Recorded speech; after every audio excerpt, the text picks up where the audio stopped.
கருவேப்பிலை பொடி தோசை தாங்க போடுறேன். அதுதான் என்னுடைய டிஃபன் இன்றைக்கி. நல்லாவே இருக்குது, ரொம்ப நல்லா இருக்குது இது.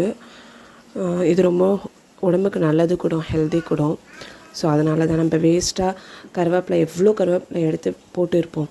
அது எல்லாமே வச்சா இந்த மாதிரி யூஸ் பண்ணிக்கலாம். நம்ம இந்த மாதிரி பொடி செஞ்சு வச்சு தோசைக்கு போட்டு சாப்பிட்லாம். இப்போ சைடிஷ் இல்லாத நேரத்தில் இப்போ நம்மளுக்கு சட்னி சாம்பார் வைக்கிறதுக்கு, நம்ம ஒருத்தவங்களுக்கு வைக்கிறதுக்கு சோம்பேறித்தனம் இருக்கும்போது இந்த மாதிரி யூஸ் பண்ணிக்கலாம். இது ரொம்பவே நல்லா இருக்குது. அப்புறம் ஒரு 2 அந்த தோசையும் ஒரு பொடி தோசை தான் போட்டு சாப்பிட்டேன். என்னோடய டிஃபன் எனக்கு இது தான்.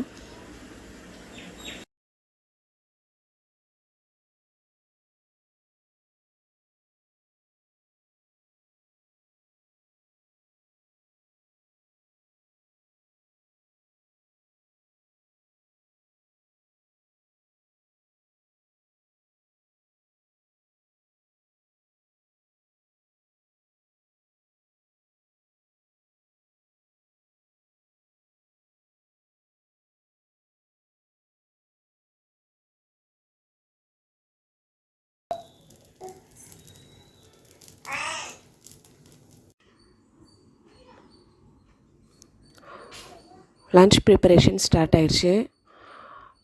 இப்போ அது அப்படியே ஸ்டார்ட் பண்ணிகிட்டே இருக்கேன், ப்ரிப்பேர் பண்ணிகிட்டே இருக்கேன் லன்ச்.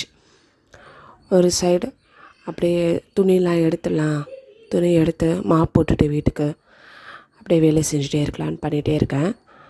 இதுதான் எங்களோட ரொட்டீன் வேலை இல்லையா? வாஷ் பண்ணதே திருப்பி யூஸ் பண்ணுறோம், அதே வாஷ் பண்ணுறோம், மறுபடியும் அதே யூஸ் பண்ணுறோம், மறுபடியும் அதே வாஷ் பண்ணுறோம். பட் அதுதான் இயல்பு இல்லையா? ஸோ அந்த இயல்புக்கு நம்ம கனெக்ட் ஆகிடணும். நம்ம கனெக்ட் ஆகாமல் அதை சோம்பேறித்தனமாக நினச்சோன்னா நம்மளோட வேலை ஃபினிஷிங் கரெக்டாக இருக்காது. நம்ம இன்ட்ரெஸ்டடாக செஞ்சால் தான், எந்த ஒரு ஒர்க்கும் இன்ட்ரெஸ்டடாக செஞ்சால் தான் அதில் ஃபினிஷிங் கரெக்டாக இருக்கும். ஸோ அப்படியே நம்ம பார்த்துட்டே போகணும் வேலையை எப்போவுமே. அதை என்னடா இது செய்கிறோம் நம்ம அப்படின்னு நினச்சோன்னா அது கரெக்டாக இருக்காது.